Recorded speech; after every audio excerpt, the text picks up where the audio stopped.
grande medo, porque, na realidade, onde você pode encontrar Deus?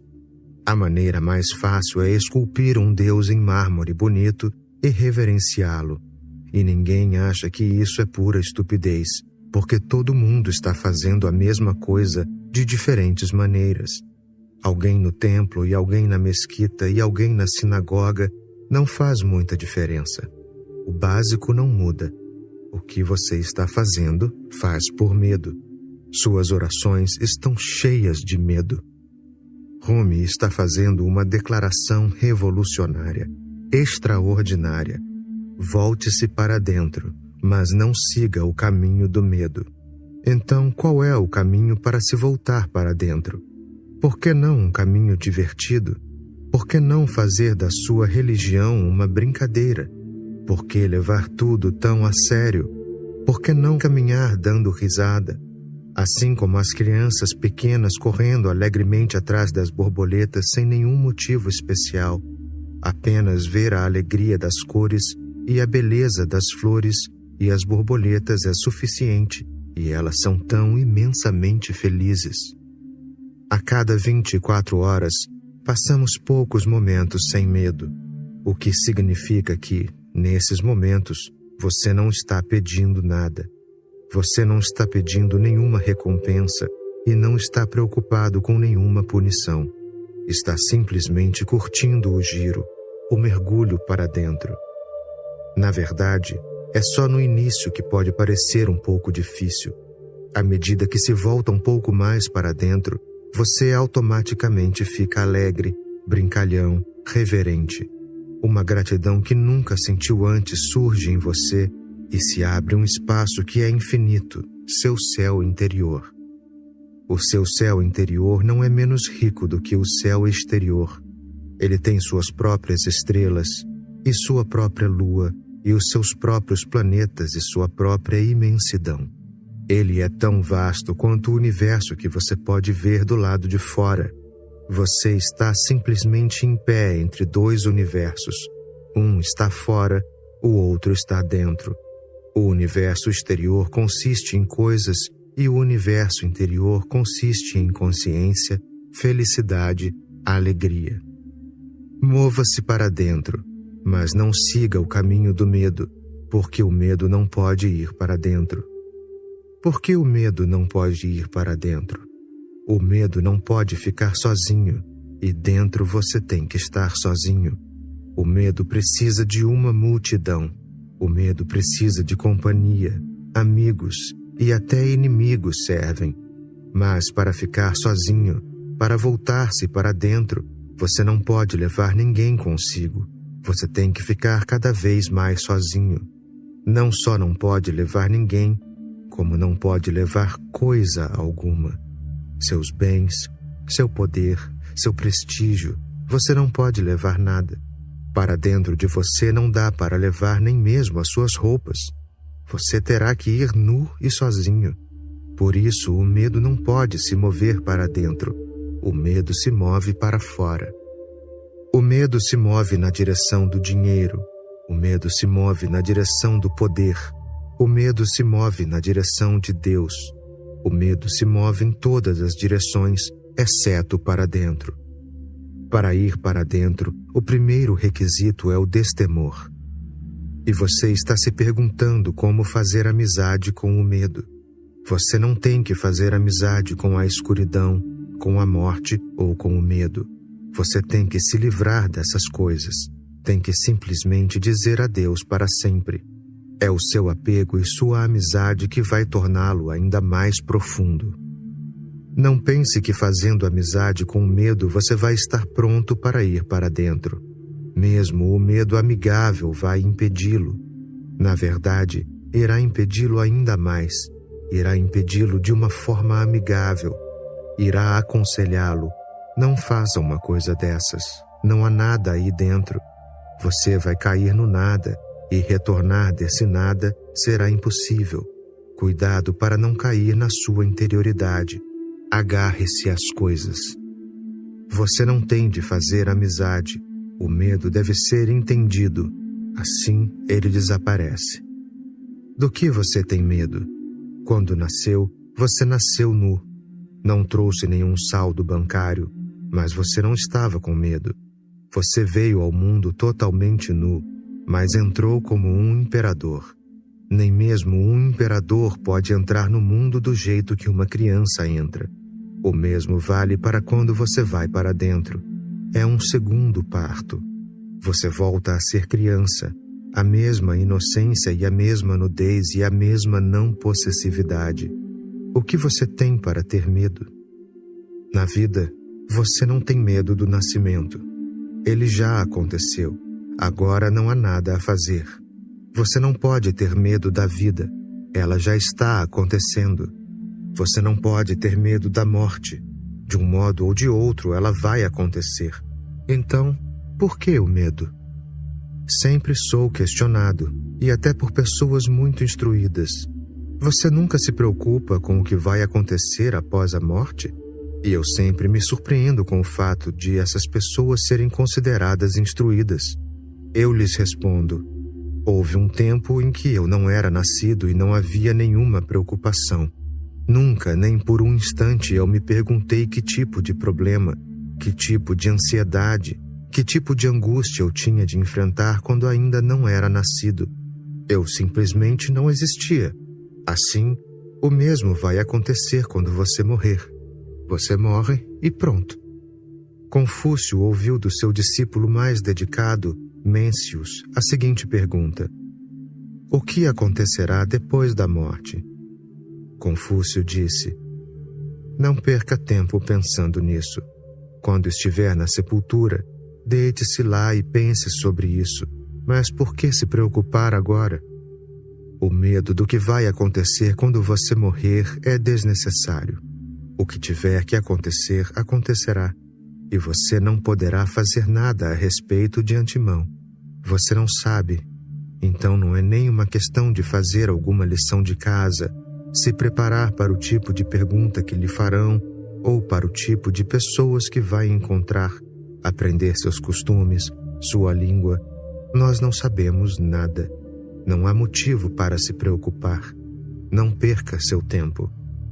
Mas é o medo de que algo vá acontecer após a morte e você estará tão sozinho. Mesmo que você chame do seu túmulo, ninguém vai ouvir. Ouvi falar de um fenômeno nos Estados Unidos chamado The Couch Potato Movement. Esse movimento foi criado por pessoas sedentárias que ficam no sofá, couch, o dia todo assistindo TV e comendo batatas, potatoes. Esse tipo de pessoa é chamado de couch potato. Foi iniciado em 1982 e se tornou um grande fenômeno. 2 livros foram publicados: The Official Couch Potato Handbook e The Couch Potato Guide to Life. Também havia um boletim de notícias, The Tuber's Voice. O fundador do movimento pregava o evangelho do couch potato. Nós sentimos que assistir à TV é um estilo tipicamente americano de meditação, ele dizia. Nós a chamamos de vegetação transcendental. Por medo, as pessoas podem não fazer nada. Elas podem até mesmo se tornar um membro do movimento dos couch potatoes. Apenas se sentar durante 7, 8 horas por dia em frente à TV, só engordando, engordando, engordando. De vez em quando eles se levantam para ir à geladeira. Caso contrário, ficam fazendo a sua vegetação transcendental. Isso nunca foi feito numa escala tão vasta. Por que as pessoas ficam assistindo à televisão o dia inteiro? É preciso estudar a psicologia. Essas pessoas simplesmente não querem saber nada delas mesmas. Essas pessoas estão tentando evitar a si mesmas ao assistir à TV. A televisão é um substituto. De outra forma, se tiver muito tempo, você terá de olhar para dentro. E esse é o medo. Para dentro? Mas a geladeira está fora. Para dentro? Mas o namorado está fora. Dentro você não vai encontrar nada. Você não pode ir às compras. Você só vai se afogar no nada. Esse se afogar no nada dá medo. Mas o problema é que esse medo só surge porque você não conhece a beleza e a felicidade e a alegria que é se afogar no nada, porque você não sabe o êxtase que acontece quando você cai lá dentro. É preciso experimentar um pouco do seu sabor. Eu não quero que você acredite, eu quero que experimente. Se milhares de místicos experimentaram algo lá dentro, pelo menos hipoteticamente, você também pode dar uma olhada. Talvez exista algo que você não esteja percebendo. Não é uma questão de medo, apenas um pouco de inteligência é necessário. Não fazer amizade com o medo, mas com a inteligência. Um coração aventureiro, a coragem daqueles que exploram o desconhecido. Eles são os bem-aventurados, porque encontram o sentido e o significado da vida. Os outros apenas vegetam. Um pouco de inteligência, um pouco de senso de humor, um coração amoroso e você não precisa de muito mais do que isso para mergulhar no seu próprio ser. As pessoas sérias ficam de pé do lado de fora com cara de múmia. O padre Murphy queria arrecadar dinheiro para sua igreja e ouviu dizer que era possível fazer fortuna com as corridas de cavalos. Como ele não tinha dinheiro suficiente para comprar um cavalo, decidiu comprar um burro e participar de uma corrida. Para sua surpresa, o burro chegou em terceiro lugar. A manchete na página de esportes era: "O burro do padre Murphy chega em terceiro lugar." O padre participa de outra corrida e desta vez ganha. A manchete diz: "O burro do padre Murphy chega na frente." O bispo fica tão chateado com esse tipo de publicidade que ordena que o padre Murphy não corra com seu burro novamente. A manchete diz: "O burro do padre Murphy não corre mais." Isso é demais para o bispo. Então, ele ordena que o padre Murphy se livre do burro. Ele o dá à irmã Teresa, e a manchete diz: "Freira fica com o burro do padre Murphy." O bispo desmaia. Então diz à irmã Teresa que ela precisa se livrar do burro. Ela o vende por $10. No dia seguinte, o bispo é encontrado morto na mesa da sala de jantar com um jornal na mão. A manchete diz: "Freira fatura $10 à custa do burro do padre Murphy." Basta um pouco de senso de humor, um pouco de risada, uma inocência infantil e o que você tem a perder? Medo de quê? Não temos nada. Viemos de mãos vazias, vamos embora de mãos vazias. Antes de isso acontecer, basta se aventurar um pouco para dentro de si e ver quem é esse homem escondido atrás das roupas, dentro do esqueleto. Quem é essa pessoa que nasce, se torna um jovem, se apaixona e um dia morre, e ninguém sabe para onde vai. Basta um pouco de curiosidade para investigar seu próprio ser. É muito natural. Não é preciso medo. Afogue-se no nada. Você pode falar um pouco mais sobre esse fenômeno que você chama de afogar-se no nada? Para mim, parece mais como cair no espaço vazio e faz com que eu me sinta muito inseguro e instável. A palavra empty, vazio em inglês, vem de uma raiz que significa livre, desocupado. É uma bela palavra, se levarmos em conta a raiz. Ela é muito rica. Significa livre, desocupado. Sempre que você estiver livre, desocupado, você está vazio. E lembre-se, o provérbio que diz que mente vazia é oficina do diabo é simplesmente um disparate. Justamente o contrário é que é verdade. A mente ocupada é a oficina do diabo. A mente vazia é a oficina de Deus, não do diabo. Mas você tem que entender o que quero dizer com vazio. Livre, relaxado, não tenso, imóvel, sem desejos, sem ir a lugar nenhum. Só estar aqui, totalmente aqui. Uma mente vazia é uma presença pura. E tudo é possível nessa presença pura, porque toda a existência se origina dessa presença pura. Essas árvores crescem dessa presença pura. Essas estrelas nascem dessa presença pura. Estamos aqui, Todos os Budas vieram dessa presença pura. Nessa presença pura você está em Deus. Você é Deus. Ocupado, você cai. Ocupado, você tem que ser expulso do jardim do Éden. Desocupado, você está de volta ao jardim. Desocupado, você está de volta à sua casa. Quando a mente não está ocupada com a realidade, com coisas, pensamentos, então existe aquilo que é. E o que é verdade. Apenas no vazio há um encontro, uma fusão. Apenas no vazio você se abre para a verdade e a verdade penetra em você. Apenas no vazio você fica prenhe de verdade. Estes são os 3 estados da mente. O primeiro é a consciência mais o conteúdo. Você sempre tem conteúdos na mente. Um pensamento passa, um desejo surge, raiva, ganância, ambição. Você sempre tem algum conteúdo na mente. A mente nunca fica desocupada. O tráfego continua, noite e dia. Enquanto está acordado, ele está lá.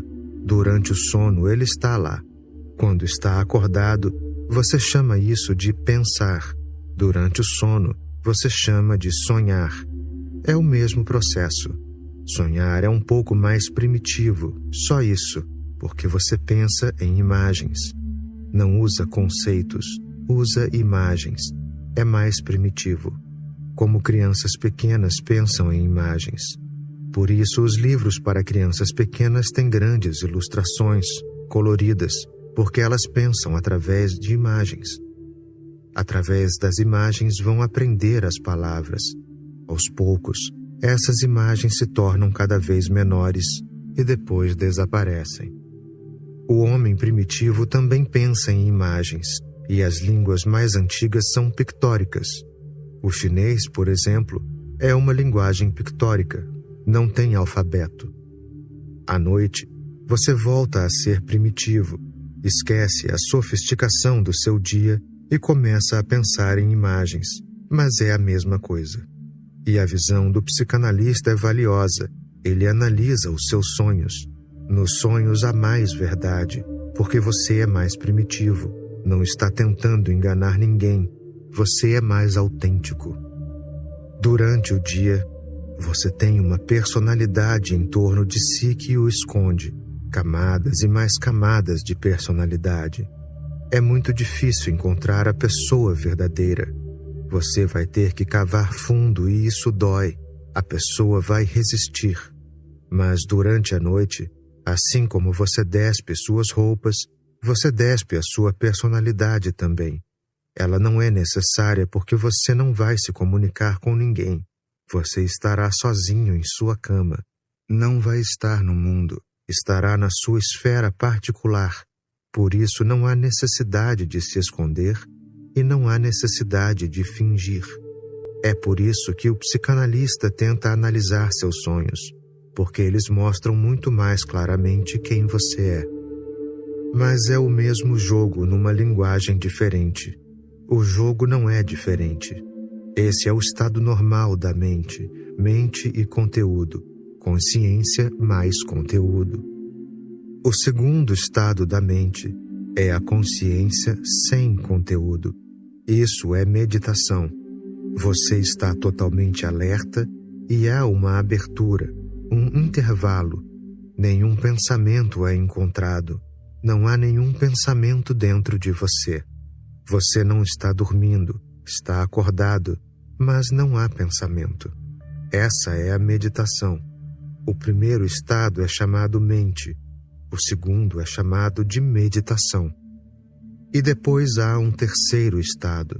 Quando o conteúdo desapareceu, o objeto desapareceu, o sujeito não pode existir por muito tempo porque eles existem juntos, produzem um ao outro.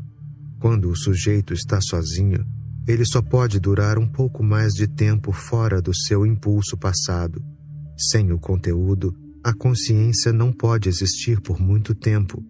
Não é necessário, porque a consciência é sempre consciência de alguma coisa. Quando você diz que está consciente, podem perguntar: de quê? Você diz: Estou consciente de.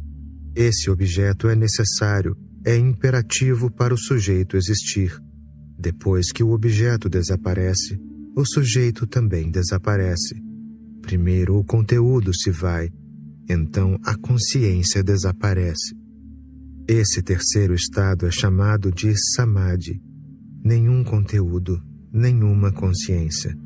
Mas lembre-se, essa ausência de conteúdo, essa ausência de consciência não é um estado de inconsciência, é um estado de supraconsciência, de consciência transcendental. A consciência agora só está consciente de si mesma. A consciência se transformou em si mesma. O círculo está completo. Você chegou em casa. Esse é o terceiro estado, samadhi. E esse terceiro estado é o que Buda quer dizer com shunyata, o vazio. Primeiro, livre-se do conteúdo. Você se torna meio vazio. Em seguida, livre-se da consciência. Você se torna totalmente vazio. E esse vazio pleno é a coisa mais bela que lhe pode acontecer, a maior bênção. Nesse nada, nesse vazio, nessa ausência de ego, nesse shunyata, há total segurança e estabilidade. Você vai se surpreender. Como é possível uma completa segurança e estabilidade se você não existe? Todos os medos desaparecem. Porque o que é o medo básico? O medo básico é o medo da morte. Todos os outros medos são apenas reflexos do medo básico. Todos os outros medos podem ser reduzidos a um único medo, o medo da morte, o medo de que um dia eu possa ter de desaparecer, um dia eu possa ter de morrer. Eu existo e está chegando o dia em que não existirei mais. Isso assusta. Esse é que é o medo. Para evitar esse medo, começamos a agir de um modo que possamos viver tanto quanto possível. E tentamos proteger nossa vida. Começamos a assumir compromissos. Começamos a nos tornar cada vez mais seguros por causa do medo. Ficamos paralisados porque, quanto mais seguro estiver, quanto mais seguro for, menos vivo será. A vida existe nos desafios. A vida existe nas crises. A vida precisa de insegurança. Ela cresce no solo da insegurança. Sempre que estiver inseguro, você vai se sentir mais vivo, mais alerta. É por isso que tantas pessoas ricas vivem entediadas. Uma espécie de embotamento e uma espécie de estupor as envolvem. Elas vivem tão seguras. Não há desafios. Estão tão seguras que nem precisam ser inteligentes. Estão tão seguras, então para que inteligência? A inteligência só é necessária quando há desafio. A inteligência é estimulada pelo desafio. Por causa do medo da morte, nós nos esforçamos para ter segurança, saldo bancário, seguro de vida, um casamento, uma vida estável, uma casa. Nós nos tornamos parte de um país, aderimos a um partido político, frequentamos uma igreja, nos tornamos hindus, cristãos, muçulmanos. Essas são todas as maneiras de encontrarmos segurança, todas as maneiras de encontrarmos algum lugar a que pertencer, um país, uma igreja. E, por causa desse medo, políticos e sacerdotes continuam explorando você. Se você não tiver medo, nenhum político, nenhum sacerdote pode explorá-lo. É somente por causa do medo que eles podem explorá-lo, porque eles podem proporcionar, pelo menos podem prometer, que aquilo que eles têm deixará você mais seguro. Esta será a sua segurança, eu posso garantir. Os produtos não podem ser entregues, isso é outra coisa, mas a promessa eles fazem, e a promessa mantém as pessoas cativas e oprimidas. A promessa mantém as pessoas no cativeiro. Depois de ter conhecido esse vazio interior, o medo desaparece, porque a morte já aconteceu. Nesse vazio ela aconteceu.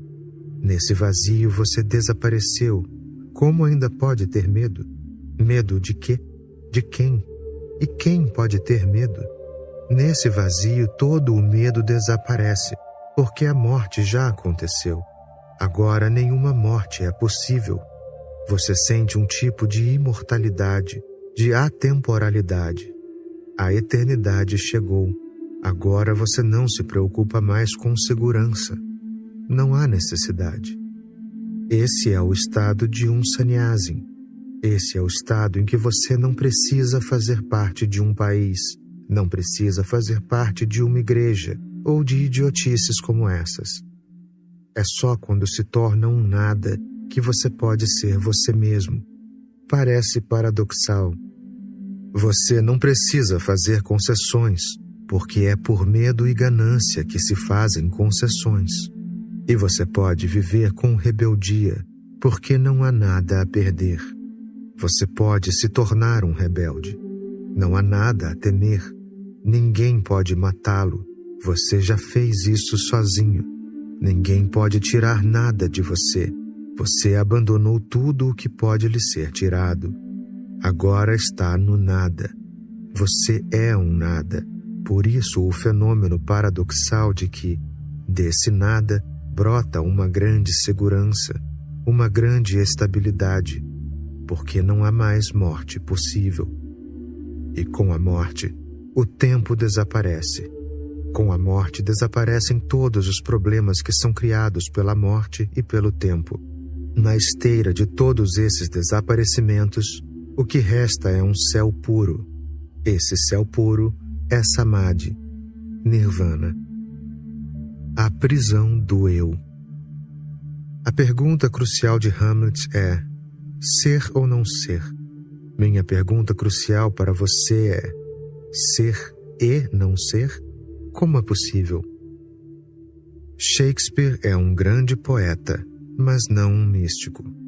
Ele tem certa intuição sobre a realidade das coisas, mas é apenas um vislumbre, muito vago, como se visto num sonho. Não é claro. A pergunta dele em Hamlet mostra essa falta de clareza. Ser ou não ser é algo que um homem que sabe nunca perguntaria, porque não é uma questão de escolha. Você não pode escolher entre ser ou não ser. Em termos existenciais, não ser é a única maneira de ser. A menos que desapareça, você não existe de verdade. Parece um pouco difícil de entender porque é meio irracional, mas a razão não é o caminho da existência. A existência é tão irracional quanto você pode conceber. Neste mundo, aqueles que pensam que são, não são. E aqueles que pensam e percebem que não são, só eles são algo de fato. A ideia de que eu sou é apenas uma ideia, uma projeção da mente. Mas a percepção de que eu não sou só pode resultar do desabrochar da meditação. Quando você percebe eu não sou, apenas o eu desaparece, e atrás de uma existência pura, indefinida, sem limites, sem restrições, permanece apenas um espaço puro. O eu é uma grande prisão, é sua escravidão e servidão à mente.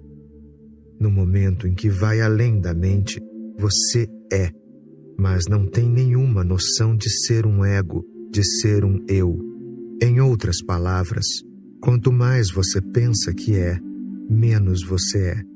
Quanto mais você sente que não é, mais você é. No momento em que a bolha de sabão do ego estoura, você se torna toda a existência.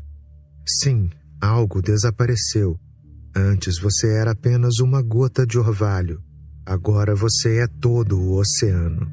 Você não é um perdedor.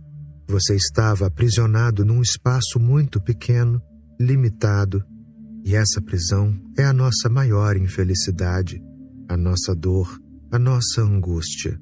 De todos os lados estamos cercados. De todos os lados nos deparamos com uma grossa parede que não conseguimos derrubar. Você já teve um pesadelo, um sonho. Sabe perfeitamente bem que seus olhos estão abertos e você quer mover as mãos, mas não consegue.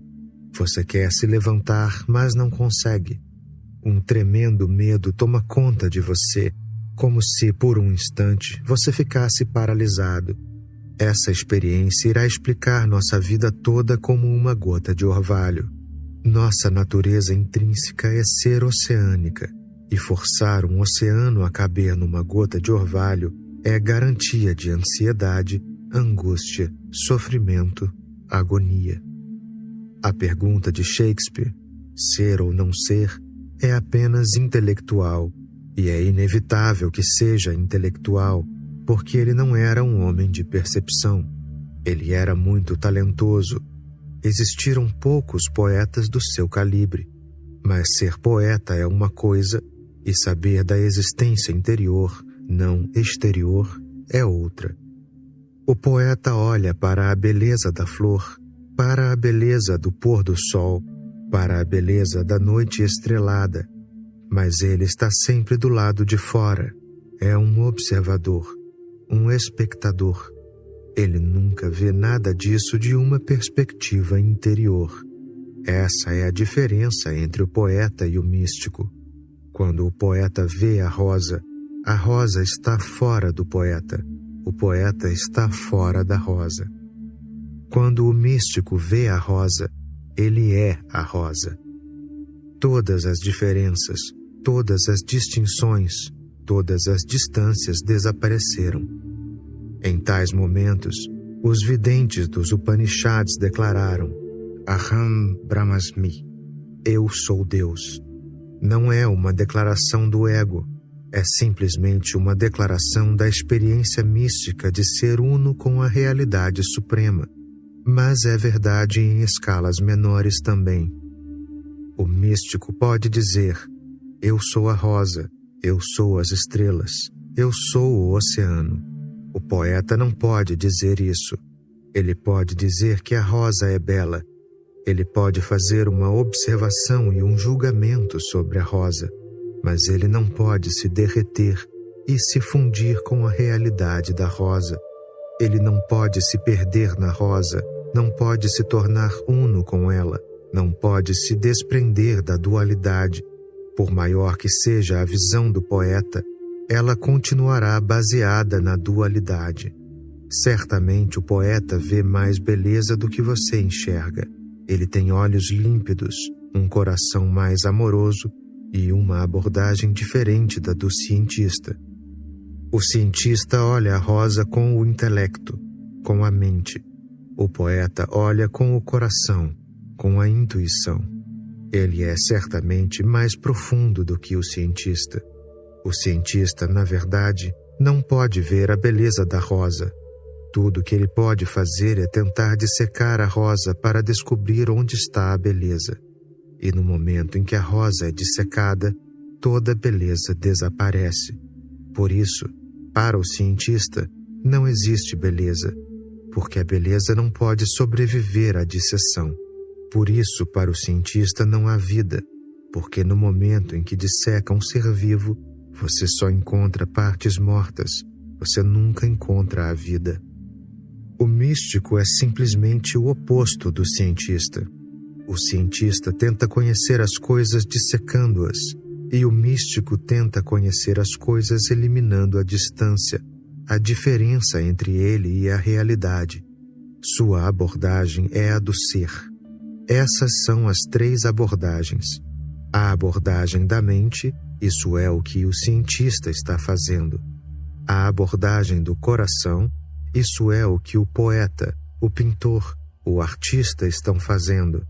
E a abordagem do ser, que é o mundo do místico. Shakespeare é grandioso em suas composições poéticas, sua intuição é profunda, mas ele não é um místico. Caso contrário, não poderia ter feito essa declaração, ser ou não ser. Não é uma escolha, não se trata de 2 coisas diferentes. A única maneira de ser é não ser. Desapareça se você quiser a existência real, a existência autêntica. Funda-se com a realidade. Dissolva o cubo de gelo no oceano e se torne uno com ele. Claro que você se perderá como entidade separada, mas vai se tornar o todo. Não é uma perda, é um ganho tremendo. Você está perguntando.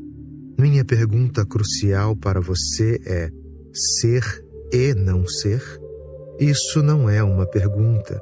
Essa é a única maneira pela qual você pode se encontrar. Mas em primeiro lugar vem o não ser, e em segundo lugar vem o ser. Essa é a única mudança que eu gostaria de fazer na sua pergunta. Você diz ser e não ser? Não ser tem que vir primeiro. Em seguida, ser. Você tem apenas que dar espaço. Jogue fora tudo que está bloqueando o seu espaço. E o maior bloqueio é o ego. Jogue-o fora. Deixe o templo do seu ser ficar totalmente vazio. Esse é o estado do não ser. E você vai se surpreender. Você está tentando não ser, e pela porta dos fundos vem uma nova percepção do ser, de ser. Mas o seu esforço não deve se basear nessa ordem. Primeiro o ser e em seguida o não ser. Isso é contra o processo natural de iluminação. Você tem que alcançar o nada primeiro, ser ninguém primeiro. Esse é o preço que você tem que pagar para atingir a experiência de ser autêntico. Esse é o sacrifício que você tem que fazer. Isso é o que Jesus quer dizer quando afirma: a menos que você nasça de novo, não vai entrar no reino de Deus. O que ele quer dizer quando fala a menos que você nasça de novo? Ele quer dizer que primeiro você tem que morrer, e depois da morte vem a ressurreição. Quando o ego morre, ele dá espaço para o seu ser autêntico florescer. Na sepultura do seu ego floresce o lótus do seu ser. Mas lembre-se, você tem que reformular a sua declaração, porque nessa declaração o seu ego persiste. Ser é o seu primeiro desejo. Mas se esse é o seu primeiro desejo, então vai ser muito difícil, quase impossível, permitir o não ser. Você vai se apegar ao seu ego. Você está dizendo ser e não ser. Uma coisa é absolutamente certa, que ambos têm de existir juntos. Mas qual deles vai vir primeiro? Você não pode começar do lado errado. Você tem que começar por ser ninguém, simplesmente por dar espaço. Nesse espaço, o hóspede chega. Mas é natural. A maneira como você faz a sua pergunta é natural para a mente. Foi o que aconteceu. Um homem procurou Gautama Buda com praticamente a mesma pergunta que você fez aqui. Gautama Buda lhe disse: primeiro você tem que abandonar o seu ego, e depois nem precisa se preocupar. Tudo vai acontecer por conta própria, espontaneamente. O homem disse: se é dessa maneira que se atinge a realização, então vou me esforçar ao máximo para abandonar o ego. Buda disse: você não entendeu. Você ainda está tentando realizar o eu. Está até disposto a abandonar o ego, mas o desejo, no fundo, é encontrar um ego mais verdadeiro, um ego mais eterno. Isso é o que você está chamando de eu. Esqueça o eu. Não há nada a ser alcançado. Você tem simplesmente que abandonar o ego e esperar. Não é uma questão de se esforçar. Nenhuma realização advém disso. O que acontece, acontece por conta própria. Você não pode dizer que essa é sua realização. É por isso que Gautama Buda é a primeira pessoa na história da humanidade que não usou a expressão autorrealização. Ele descobriu que muitas pessoas, sob o disfarce da palavra eu, estavam simplesmente protegendo seu ego. Elas estavam chamando de autorrealização, mas na verdade querem dizer ego-realização.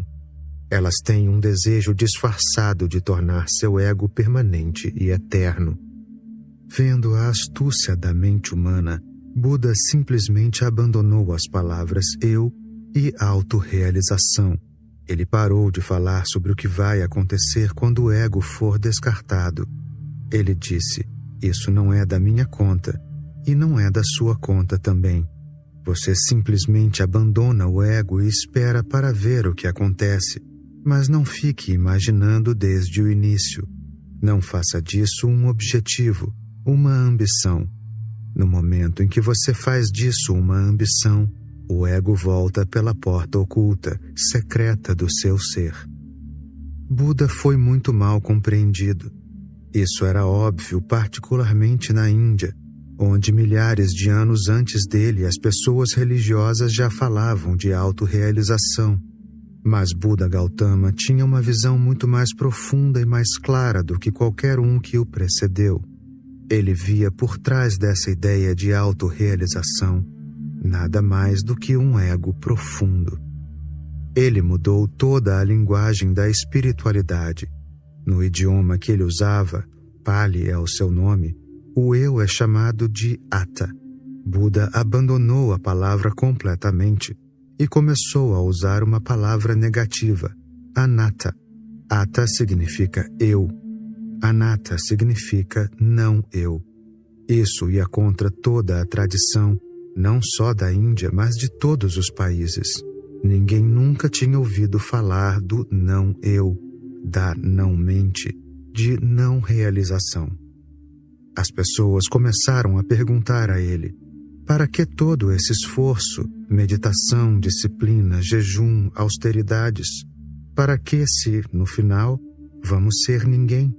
É um esforço estranho, uma viagem longa, tão árdua, apenas para descobrir no final que você não existe. O que eles estavam dizendo era lógico, mas sempre que você encontrar um homem como Buda Gautama, saiba que o amor dele é muito mais forte do que a sua lógica pode ser um dia. A presença dele é muito mais forte do que a sua razão, sua mente, sua personalidade, suas ambições, seus desejos. A presença é tão poderosa, tão magnética, que as pessoas começam, contra si mesmas, apesar de si mesmas, uma jornada que termina no não-eu. Um homem como Buda Gautama tem uma certa atração magnética muito sutil. As coisas não se movem em direção a ele, mas as almas se movem, as consciências se movem, as forças vitais se movem. É a sua presença que lhe dá a prova de que o não-ser não é a morte. O não-ser é o ápice da vida. Mas lembre-se, o não-ser vem primeiro. Essa é a sua meditação. Essa é a sua morte. Dessa meditação, dessa morte, desse nada, surgirá a sua face original, o seu ser original. Então você vai ter que mudar um pouquinho.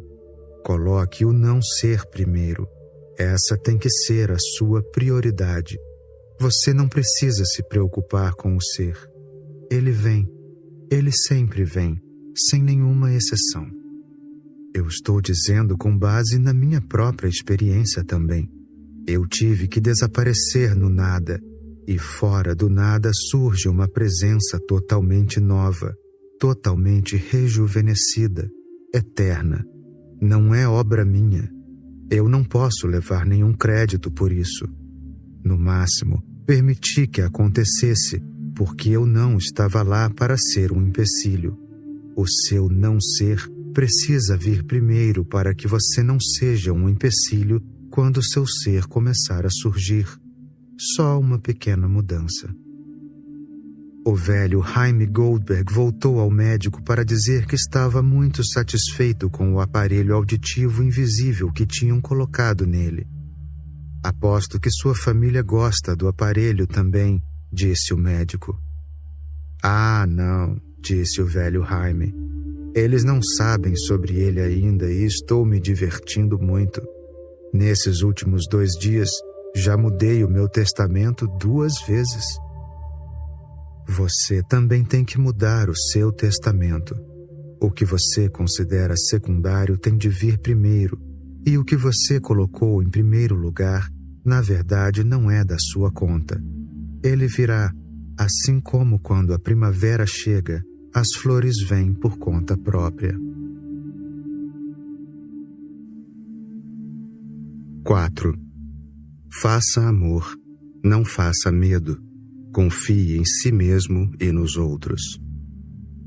A vida de todo mundo é, em maior ou menor grau, regida pelo medo, porque existem apenas duas maneiras de se viver a vida. Ou ela pode ser regida pelo amor, ou pode ser regida pelo medo. A menos que a pessoa tenha aprendido a amar, normalmente ela é regida pelo medo. Sem amor, o medo fatalmente aparece. Ele é apenas ausência de amor. Não tem nada de positivo nele. É apenas ausência de amor. Mas, se você amar, o medo desaparece. No momento do amor não existe nem mesmo a morte.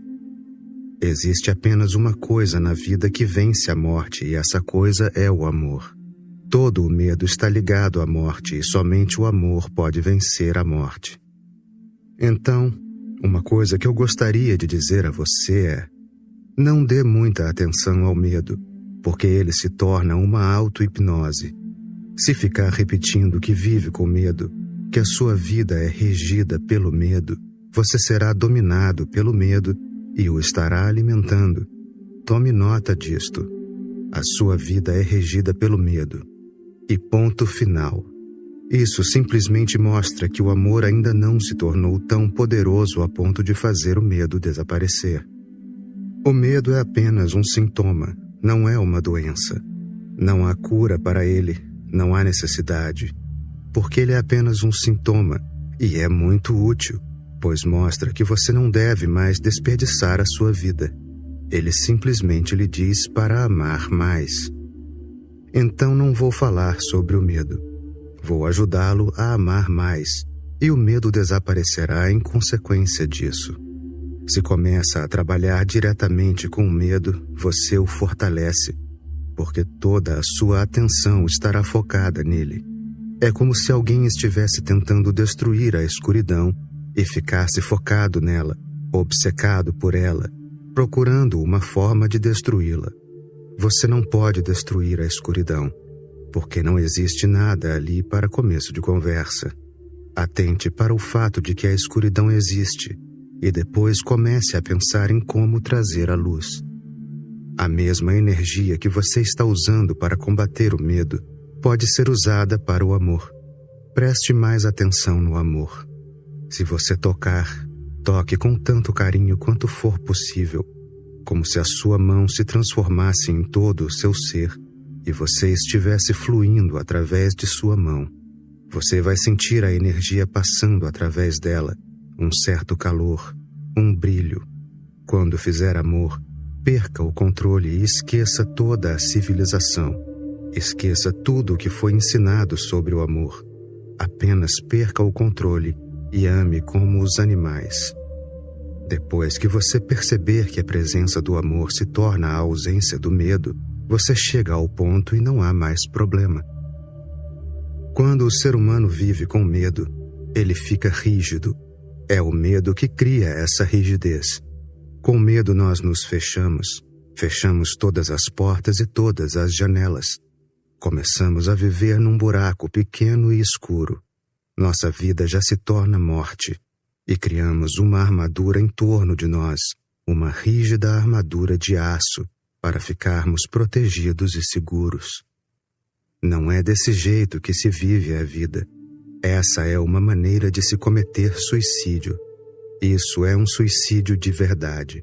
Já é entrar no túmulo em vida, porque esse tipo de existência fechada não sabe nada sobre a verdade, a beleza, o amor, a felicidade, a divindade. Se nada puder entrar, como você pode saber o que o rodeia? E se não sabe o que o rodeia, você nunca será capaz de conhecer a si mesmo. Pode-se conhecer a si mesmo apenas em referência ao outro. Primeiro você tem que conhecer o tu. Só então pode conhecer o eu. Os psicólogos dizem que a criança primeiro toma consciência dos outros. A mãe, o pai, os irmãos, as irmãs, a família, as coisas que a rodeiam, o quarto, as paredes, os brinquedos. Então, lentamente, ela vai chegando cada vez mais perto de si mesma, depois toma consciência do seu corpo, e então, um dia, começa a se sentir como um indivíduo separado. Primeiro ela se torna consciente do outro, e depois, tomando o outro como referência, ela se define. O outro dá a ela essa definição. Uma pessoa que vive em função das suas posses não vai conhecer o seu verdadeiro eu, porque ela vive rodeada de coisas, e as coisas só podem defini-la como uma coisa. Elas não podem defini-la como uma alma. Apenas um amor profundo faz com que a pessoa fique consciente da sua alma, porque no amor profundo, ela se torna consciente da alma do outro, e a alma do outro causa uma reação em você, cria uma ressonância em você. De repente, você toma consciência de uma nova dimensão, de algo que está além do tempo e do espaço. O tu se torna o espelho para você conhecer a sua própria face. O amor é o melhor espelho para mostrar quem você é. A pessoa fechada nunca sabe quem ela é. Ela não pode saber. E tudo que ela sabe sobre si mesma é falso. Ela vive com uma identidade falsa. Ela acha que é o seu nome e o seu dinheiro e o seu poder e o seu prestígio. E isso é tudo bobagem. Ela não é nenhuma dessas coisas. Ela é algo divino, algo que existe antes do nascimento e que existirá depois da morte. Mas ela não está consciente disso. A pessoa tem que se tornar frágil, vulnerável, aberta. Ela tem que se tornar quase uma esponja, de modo que o sol e a chuva e o vento sejam todos permitidos, convidados, aceitos, bem-vindos para que a existência possa penetrar nela. E ela tem que permitir que a existência chegue ao seu âmago mais profundo, porque esse é o único jeito, se a existência puder ir fundo no seu ser, de você tomar consciência das suas profundezas. Se ela penetrar até o âmago, você vai se tornar consciente do seu cerne. E isso é o que se entende por autoconhecimento.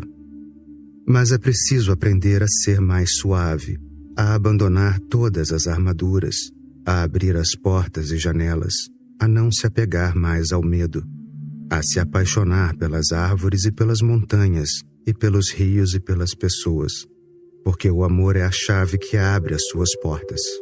Você se abre para alguém apenas quando ama, porque aí você não tem mais medo. Você consegue deixar que o outro chegue até você, consegue confiar.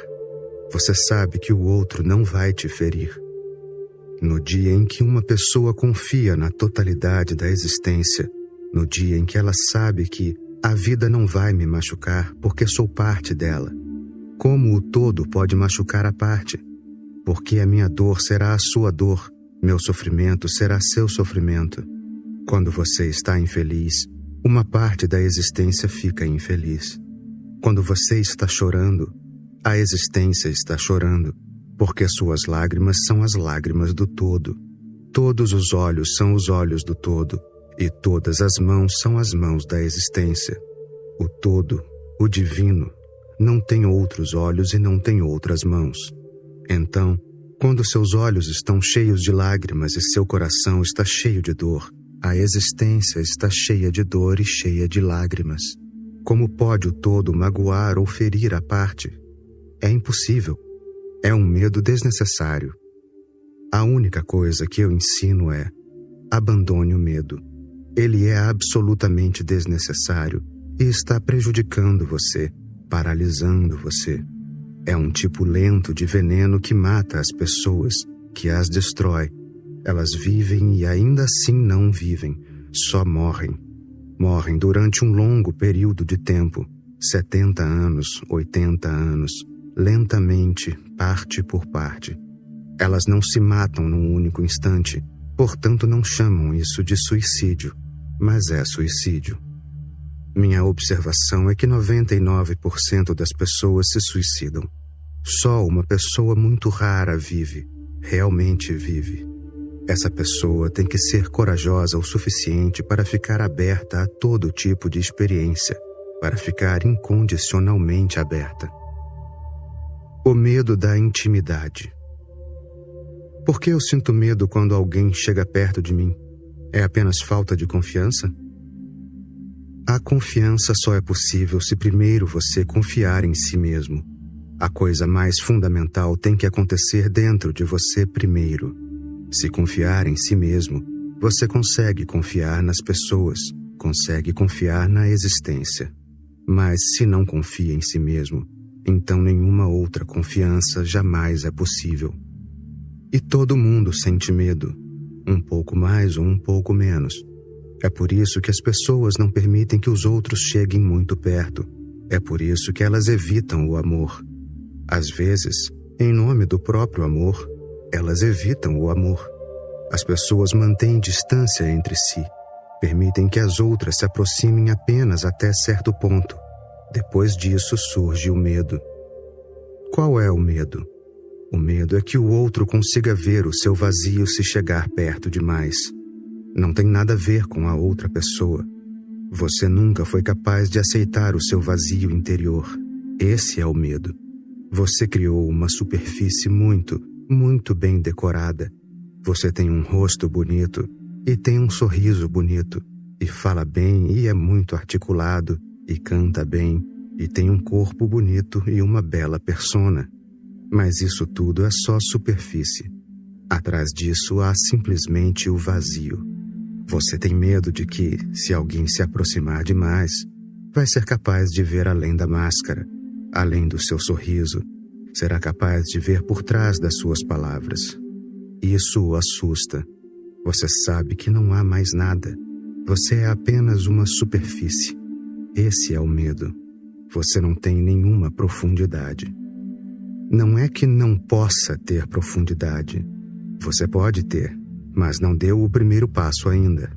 O primeiro passo é aceitar esse vazio interior com alegria e mergulhar nele.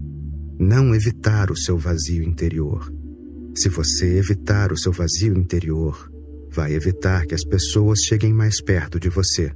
Se você se alegrar com a sua vacuidade, ficará completamente aberto e vai convidar as pessoas a chegar mais perto e dar um olhar no seu santuário mais íntimo. Porque quando ele é aceito, o vazio tem uma certa qualidade, mas quando é rejeitado, ele tem uma qualidade diferente. A diferença está na sua mente. Se você rejeitá-lo, ele parece a morte.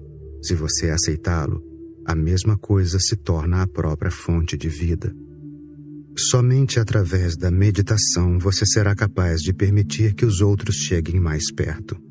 Só através da meditação, quando você tiver começado a sentir o seu vazio interior, como alegria, como celebração, como música, quando o seu vazio interior não apavorá-lo, quando o seu vazio interior não assustá-lo, quando o seu vazio interior for um consolo, um abrigo, um refúgio, um descanso, e sempre que estiver cansado, você simplesmente puder se afogar em seu vazio interior, desaparecer lá dentro, quando começar a amar o seu vazio interior e a alegria que surge dele, milhares de flores de lótus desabrocharão nesse vazio.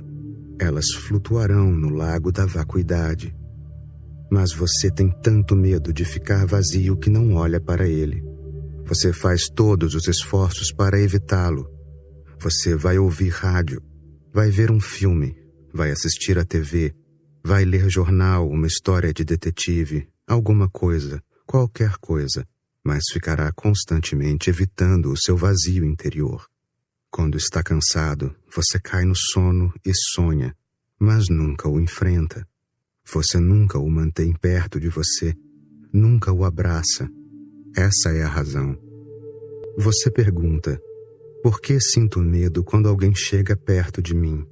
É uma grande sacada essa que você teve. Todo mundo sente medo quando alguém chega perto, mas muito poucas pessoas estão conscientes disso. As pessoas permitem a proximidade apenas condicionalmente. A mulher é sua esposa, então você permite que ela durma na sua cama, fique com você à noite. Mas ainda assim você mantém uma parede invisível entre você e ela. A parede é invisível, mas está lá. Se quiser ver essa parede, observe, você vai encontrá-la. Transparente, uma parede de vidro, mas ela está lá. Você mantém a sua privacidade, sua esposa mantém a privacidade dela. Suas privacidades nunca se encontram. Você tem seus segredos, ela tem os dela. Vocês não estão realmente abertos e disponíveis um para o outro. Mesmo no amor, você não permite que o outro realmente entre em você. Não permite que o outro penetre em você. E lembre-se, se permitir que o outro penetre, haverá um grande êxtase. Quando os corpos de dois amantes penetram um no outro, há um orgasmo físico. Quando duas mentes penetram uma na outra, há um orgasmo psicológico. E quando dois espíritos penetram um no outro, há um orgasmo espiritual. Você pode não ter nem mesmo ouvido falar dos outros dois. Mesmo o primeiro é uma raridade. Muito poucas pessoas atingem o orgasmo físico real. Elas se esqueceram disso. Pensam que ejaculação é orgasmo. Assim, muitos homens acreditam que têm orgasmo, e como as mulheres não ejaculam, pelo menos não visivelmente, 80% delas pensam que não têm orgasmo. Mas ejaculação não é orgasmo. É apenas um alívio local, um alívio sexual. Não é orgasmo. O alívio é um fenômeno negativo. Você simplesmente perde energia. E o orgasmo é uma coisa totalmente diferente. É uma dança de energia, não um alívio. É um estado extasiante de energia. A energia torna-se um fluxo e é por todo o corpo. Não é sexual, é físico. Cada célula e cada fibra do seu corpo pulsam com uma nova alegria. Ficam rejuvenescidas e uma grande paz sobrevém. Mas as pessoas nem sequer conhecem o orgasmo físico, então que dirá o orgasmo psicológico? Como falar sobre ele? Quando você permite que alguém chegue muito perto de você, um amigo, um ente querido, um filho, um pai, não importa que tipo de relacionamento, quando você permite que alguém chegue tão perto que suas mentes começam a se sobrepor, a se interpenetrar, então ocorre algo além do orgasmo físico, que é um salto. O orgasmo físico é bonito, mas nada comparado com o orgasmo psicológico. Depois de ter conhecido o orgasmo psicológico, o orgasmo físico perde a graça. É um substituto muito pobre. Mas mesmo o orgasmo psicológico não é nada se comparado com o orgasmo espiritual, quando dois espíritos, e por espíritos quero dizer dois vazios, dois zeros, se sobrepõem. Lembre-se, dois corpos só podem se tocar, eles não podem se sobrepor, porque são físicos. Como podem dois corpos ocupar o mesmo espaço? É impossível. Então, no máximo, você pode ter um toque muito próximo. Dois corpos só podem se tocar. Mesmo no amor sexual, dois corpos só se tocam. A penetração é muito superficial. Não é mais do que um toque, porque dois objetos físicos não podem existir no mesmo lugar. Se eu estou aqui sentado nesta cadeira, então ninguém mais pode se sentar no mesmo lugar. Se uma pedra está num determinado lugar, você não pode colocar outra coisa nesse lugar. O espaço está ocupado. Objetos físicos ocupam espaço, portanto, dois objetos físicos só podem se tocar. E essa é, em parte, a tristeza do amor. Se conhece só o amor físico, você sempre será infeliz, porque vocês só vão estar se tocando e o desejo profundo é tornar-se um único ser. Mas dois objetos físicos não podem se tornar um só. Não é possível. Uma comunhão melhor acontece entre duas psiques. Elas podem se aproximar, mas, mesmo assim, dois pensamentos não podem ocupar o mesmo espaço, porque os pensamentos são coisas sutis. Eles podem se tocar muito melhor, podem se entrelaçar muito melhor do que duas coisas. As coisas são muito sólidas, os pensamentos são mais líquidos. Quando os corpos de dois amantes se encontram, são como duas pedras se unindo. Quando duas psiques se encontram, são como água e óleo se encontrando. Sim, é um encontro melhor, mas ainda há uma divisão sutil. Dois pensamentos não podem ocupar o mesmo espaço. Se você tem um pensamento, não pode ter outro pensamento ao mesmo tempo. O primeiro pensamento vai ter que se dissipar para que você possa prestar atenção em outro. Apenas um pensamento pode estar na sua mente num tempo e num espaço. Assim, mesmo a amizade psicológica, perde alguma coisa, falta-lhe algo. É melhor do que o primeiro tipo de orgasmo, mas nada comparado ao terceiro. A penetração espiritual é a única possibilidade de realmente comungar com alguém, porque espírito significa vazio. Dois vazios podem ficar juntos, e não apenas dois. Todos os vazios do mundo podem ficar juntos num só espaço. Eles podem ocupar o mesmo espaço simultaneamente, ao mesmo tempo. Não há nenhum problema, porque não são concretos como objetos, nem líquidos como a água. Eles estão simplesmente vazios de si mesmos. Podem se juntar um número infinito de vazios. Quando começar a sentir o seu vazio, alegremente lembre-se, você vai conseguir deixar que as pessoas cheguem mais perto de você. Não só conseguirá deixar que se aproximem, como será sempre acolhedor, porque sempre que uma pessoa se aproxima de você, ela também precisa permitir que você chegue perto dela. Não há outro jeito. Se você quiser se aproximar de mim, a única maneira é me deixar me aproximar de você. Não existe alternativa. Mas do modo como você é, sempre que algo começa a acontecer em você, você fica com medo e foge. Lembre-se, se algo é muito assustador, lembre-se de que não é hora de ir a nenhum outro lugar. É hora de ficar aqui. Quando algo assustador está acontecendo, então algo está acontecendo. O momento é muito profícuo e você tem que ficar aqui e tem que seguir com ele. Essa é uma boa sacada. Perguntar por que você sente medo sempre que alguém chega perto. Você está ficando um pouco mais consciente do seu vazio. Agora deixe essa consciência aumentar. Deixe essa consciência se tornar uma grande experiência. Mergulhe nesse vazio e em breve você vai se surpreender ao ver que esse vazio é o que significa meditação. Esse vazio é o que eu chamo de divindade. E então você vai se tornar um templo, aberto a qualquer estranho que queira entrar. Medo de si mesmo. Se eu olhar para a minha própria vida, vejo que tenho tanto medo das outras pessoas que nem cogito a possibilidade de que cheguem perto. O que é esse medo dos outros? Se tem medo de si mesmo, você tem medo das outras pessoas. Se ama a si mesmo, você ama as outras pessoas. Se odeia a si mesmo, você odeia os outros. Na relação com os outros, tudo é só você, refletido neles. O outro não passa de um espelho. Assim, sempre que algo acontece num relacionamento, saiba sempre que deve ter acontecido antes, dentro de você, porque o relacionamento só pode ampliar o que já existe dentro de você. Ele não pode criar, só pode mostrar e manifestar o que já existe lá. Se você se ama, também ama os outros.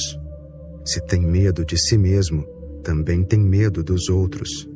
Ao entrar em contato com os outros, você vai começar a manifestar o seu ser. Você foi condicionado, no Oriente, no Ocidente, em todos os lugares, cristãos, hindus, muçulmanos, jainistas, todos foram condicionados a odiar a si mesmos. Ensinaram a você que se amar é ruim. Espera-se que você ame os outros, não a si mesmo. Isso é pedir um absurdo, uma impossibilidade. Se você não se ama, e você é quem está mais perto de você, como pode amar alguém? Ninguém ama a si mesmo se está tentando só amar os outros. Então o seu amor não é nada além de um ódio mascarado, disfarçado. Eu digo a você para se amar primeiro, porque só se o amor acontecer dentro de você, ele pode se refletir nos outros. É como jogar uma pedra num lago tranquilo. A pedra cai, surgem ondulações, e então elas vão avançando até chegar à margem mais distante.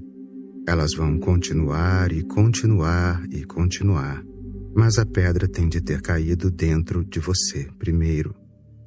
O amor tem de ter acontecido com você.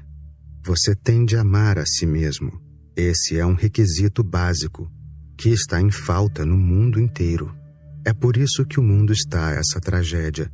Todo mundo está tentando amar, mas é impossível amar, porque está faltando a base, está faltando o alicerce.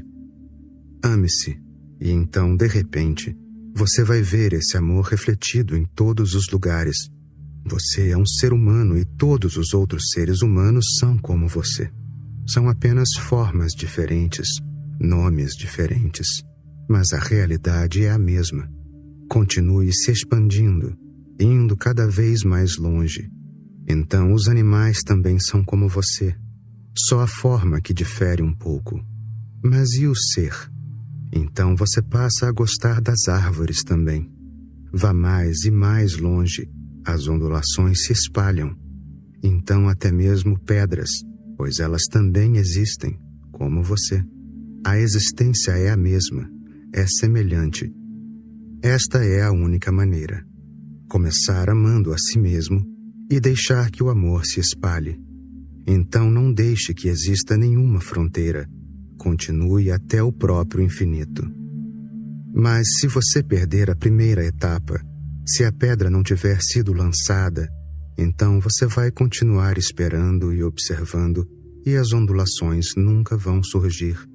Elas não podem começar em nenhum outro lugar. Só podem começar no seu coração. O amor é uma ondulação no coração, uma vibração no coração, uma pulsação, um compartilhar de tudo o que você é, um desejo profundo e intenso de alcançar o outro, para compartilhar seu ser e seu prazer e sua música.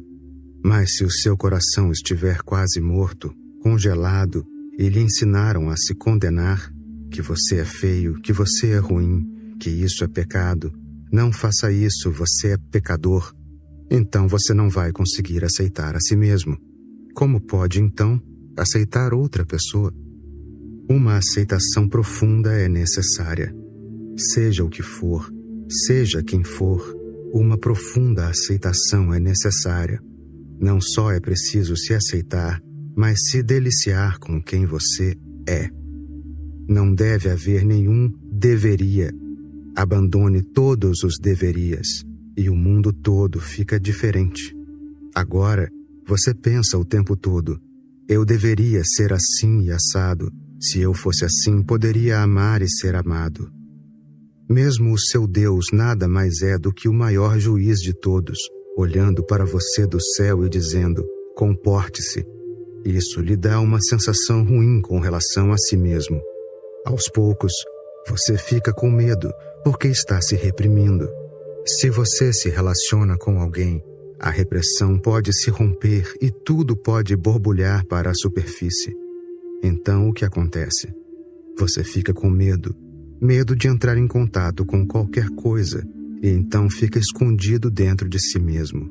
Ninguém sabe quanto você é feio, ninguém sabe quanto você tem raiva, ninguém sabe quanto você é cheio de ódio, ninguém sabe do seu ciúme, da sua possessividade, da sua inveja.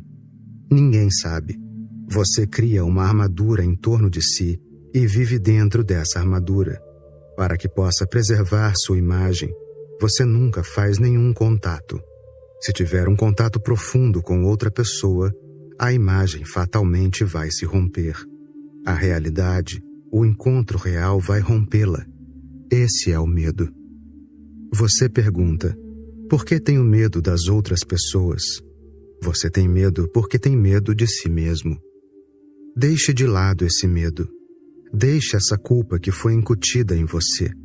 Seus políticos, sacerdotes, pais, todos incutem a culpa, porque essa é a única maneira de poderem controlar e manipular você. É um truque bastante simples, mas muito astuto para manipulá-lo. Eles condenaram você porque, se você não fosse condenado e fosse aceito, se você fosse amado, apreciado e se transmitissem a você de todos os lugares que está tudo certo com você, então seria difícil controlá-lo. Como controlar uma pessoa dizendo que está tudo bem com ela? Ela não vai ter problema algum. Por isso continuam dizendo, os padres, os políticos, os pais, que não está tudo bem com você. Depois que lhe incutem o sentimento de que há algo errado com você, eles se tornam ditadores. Agora eles têm que ditar a disciplina. É dessa maneira que você tem que se comportar. Primeiro eles incutem o sentimento de que você está errado. Depois lhe dão as opções para corrigir isso. Aceite-se como você é, porque é só desse jeito que você pode ser. É assim que o todo quis que você fosse. É desse jeito que o todo esperava que você fosse. Relaxe e se aceite e se deleite, e assim ocorre a transformação. Ela não vem através do esforço. Trata-se de aceitar a si mesmo com um amor e êxtase tão profundos que não existe nenhuma condição, consciente ou inconsciente, conhecida ou desconhecida. Aceitação incondicional. E de repente você vê que não tem medo das pessoas. Pelo contrário, você gosta das pessoas. As pessoas são lindas. Elas são todas manifestações da divindade. Você as ama, e se as ama, você traz a divindade delas para a superfície. Sempre que você ama uma pessoa, a divindade dela vem à tona. Isso acontece porque se alguém ama você, como você pode mostrar sua feiura? Simplesmente o seu belo rosto vem à tona. Aos poucos, a cara feia desaparece. O amor é alquímico. Se você ama a si mesmo, a parte feia de você desaparece, é absorvida, é transformada. A energia é liberada dessa forma. Tudo carrega energia. Sua raiva tem muita energia nela, e seu medo também tem muita energia, estagnada e sufocada dentro dele. Se o medo desaparece, a forma desaparece e a energia é liberada. A raiva desaparece e mais energia é liberada.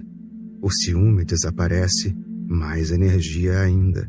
Aquilo que é chamado de pecados simplesmente desaparece. Não é que você tenha que mudá-los. Você tem que amar o seu ser, e assim eles mudam.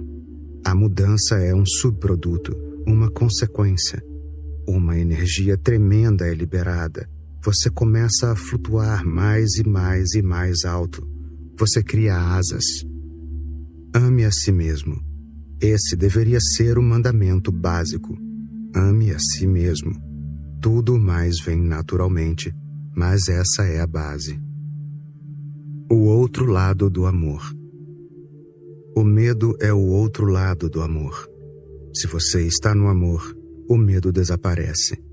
Se você não está no amor, o medo surge, um medo tremendo. Somente os que amam são destemidos. Apenas num momento profundo de amor não existe medo.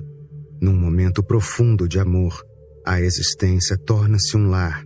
Você não é um estranho. Você não é uma pessoa de fora. Você é aceito. Mesmo se por um único ser humano você for aceito, algo no fundo do seu ser se abre. Um fenômeno semelhante a uma flor acontece no âmago do seu ser.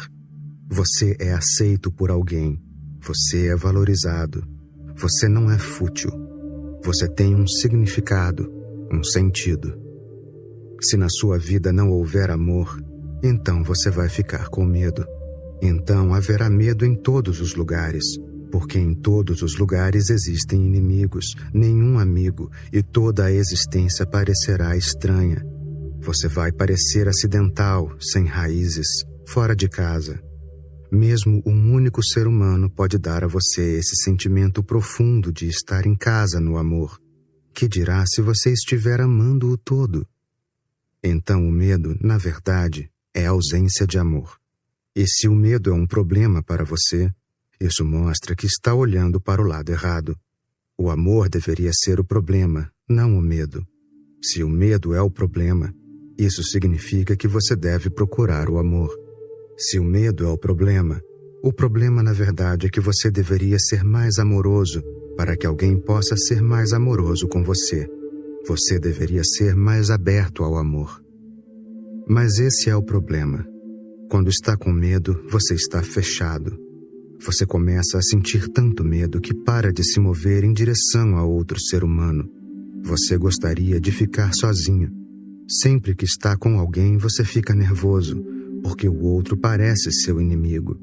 E se você está tão obcecado com o medo, é um círculo vicioso. A ausência de amor cria medo em você. E agora, por causa do medo, você se mantém fechado. Torna-se como uma cela fechada, sem janelas, porque tem medo que alguém possa entrar pelas janelas e vê inimigos por toda parte. Você está com medo de abrir a porta, porque quando abre a porta, tudo é possível. Assim, mesmo quando o amor bate à sua porta, você não confia. Um homem ou uma mulher que está tão profundamente enraizado no medo está sempre com medo de se apaixonar, porque na paixão as portas do coração são abertas e o outro tem permissão para entrar, e o outro é o inimigo. Diz Sartre, o inferno são os outros. Os que amam conheceram outra realidade. O outro é o céu, o próprio paraíso. Sartre devia estar vivendo profundamente arraigado no medo, na angústia, na ansiedade. E Sartre se tornou uma pessoa muito influente. Na verdade, ele deveria ser evitado como uma doença perigosa. Mas ele atrai as pessoas porque o que está dizendo, muitos sentem na própria vida. É por isso que as pessoas se sentem atraídas por ele. Depressão, tristeza, angústia, medo. Esses são os temas de Sartre, os temas de todo o movimento do existencialismo, e as pessoas sentem que esses são os seus problemas. Quando falo de amor, é claro que você sente que não é o seu problema. O medo é o seu problema. Mas eu gostaria de dizer que o amor é o seu problema, não o medo. É bem assim. A casa está escura e eu falo da luz. E você diz, você vai ficar falando da luz? Seria melhor se falasse da escuridão, porque a escuridão é o nosso problema. A casa está cheia de escuridão. O nosso problema não é a luz. Mas você percebe o que está dizendo? Se a escuridão é o seu problema, falar sobre a escuridão não vai ajudar em nada. Se a escuridão é o seu problema, nada pode ser feito diretamente com a escuridão. Você não pode jogá-la fora. Você não pode empurrá-la para fora. Você não pode desligá-la. A escuridão é uma ausência. Nada pode ser feito com relação a isso diretamente. Se você tem que fazer alguma coisa, tem que fazer com a luz, não com a escuridão. Preste mais atenção na luz, em como encontrar luz, em como criar luz, em como acender uma vela na casa. E de repente, não há mais escuridão. Lembre-se, o amor é o problema, nunca o medo. Você está olhando para o lado errado. E pode ficar olhando para o lado errado durante muitas vidas e não será capaz de resolver coisa alguma. Lembre-se sempre, a ausência não deve ser considerada um problema, porque nada pode ser feito com respeito a isso. Só a presença deve ser considerada um problema, porque então algo pode ser feito e ela pode ser resolvida. Se sentir medo, então o amor é o problema. Torne-se mais amoroso. Dê alguns passos em direção ao outro, porque todo mundo está com medo, não só você. Você espera que alguém venha até você e o ame. Você pode esperar para sempre, porque o outro também está com medo. E as pessoas que têm medo ficam com medo de uma coisa, de serem rejeitadas. Se eu for bater na sua porta, existe a possibilidade de você me rejeitar. Essa rejeição vai se tornar uma ferida, por isso é melhor não ir. É melhor ficar sozinho. É melhor se voltar para si mesmo, para não se envolver com o outro, porque o outro pode rejeitá-lo. No momento em que se aproximar e tomar a iniciativa com relação ao amor, o primeiro medo vem à tona. O outro vai aceitá-lo ou rejeitá-lo. A possibilidade existe. Essa pessoa pode rejeitar você. É por isso que as mulheres nunca dão o primeiro passo. Elas têm mais medo. Sempre esperam o homem. Ele deve abordá-las. Elas sempre mantêm a possibilidade de rejeição ou aceitação para elas mesmas. Nunca dão a possibilidade para o outro, porque têm mais medo do que os homens. Assim, muitas mulheres simplesmente esperam a vida toda. Ninguém vem bater à sua porta, porque uma pessoa que tem medo torna-se, de certa forma, tão fechada que ela afasta as outras pessoas. Basta chegar perto e a pessoa com medo joga certas vibrações à volta dela, de modo que qualquer um que se aproxime é afastado. Até mesmo nos movimentos dela você pode sentir o medo. Converse com uma mulher. Se de certa maneira sente amor e carinho por ela, você gostaria de se aproximar. Você gostaria de ficar mais perto e conversar. Mas observe o corpo dela, porque o corpo tem sua própria linguagem. A mulher vai se inclinar para trás sem ter consciência disso, ou pode simplesmente se afastar. Você está chegando mais perto e ela está se afastando. Ou se não há nenhuma possibilidade de recuar, há uma parede, então ela vai se encostar à parede. Ao não se inclinar para frente, ela está dizendo, vá embora. Ela está dizendo, não chegue perto de mim. As pessoas sentadas, as pessoas andando. Observe, há pessoas que simplesmente afastam todo mundo. Qualquer um que chega perto, elas ficam com medo. E medo é energia, assim como o amor, uma energia negativa. Um homem que está sentindo amor borbulha com uma energia positiva. Quando você se aproxima, é como se um ímã o atraísse. Você tem vontade de ficar com essa pessoa. Se o medo é o seu problema, então pense na sua personalidade. Observe-a. Você deve ter fechado as portas para o amor, só isso. Abra as portas. Claro que existe a possibilidade de ser rejeitado, mas por que ter medo? O outro só pode dizer não. Existe 50% de chance de ouvir um não, mas só por causa dessa possibilidade de 50%, você opta por uma vida 100% sem amor? A possibilidade existe, mas por que se preocupar? Existem tantas pessoas. Se alguém disser não, não se magoe, não considere isso uma mágoa. Ouça e pense, não aconteceu. Ouça e pense que a outra pessoa não sentiu vontade de se aproximar de você. Você não é compatível com ela. Vocês são tipos diferentes. Ele ou ela não disseram não a você, na verdade. Não é nada pessoal. Vocês não são compatíveis. Por isso, siga em frente. E é bom que a pessoa tenha dito não, porque se você não é compatível com uma pessoa e ela diz sim, aí sim você está em apuros. Você não percebe, mas ela lhe poupou uma vida inteira de problemas. Agradeça a ela e siga em frente, porque ninguém é compatível com todo mundo. Cada indivíduo é tão único que, na verdade, é muito difícil encontrar a pessoa certa para você. Num mundo melhor, em algum momento no futuro, as pessoas serão capazes de circular mais e encontrar a mulher certa ou o homem certo. Não tenha medo de cometer erros, porque se tiver medo de cometer erros, você não vai se mover e vai desperdiçar toda uma vida. É melhor errar do que não fazer nada. É melhor ser rejeitado do que simplesmente permanecer com você mesmo, com medo de não tomar iniciativa, porque a rejeição revela a possibilidade de aceitação. É o outro lado da aceitação. Se alguém rejeita, alguém também vai aceitar. A pessoa tem que se colocar em movimento e encontrar a pessoa certa. Quando as pessoas certas se encontram, algo faz um clique dentro delas. Elas são feitas uma para a outra. Elas se encaixam.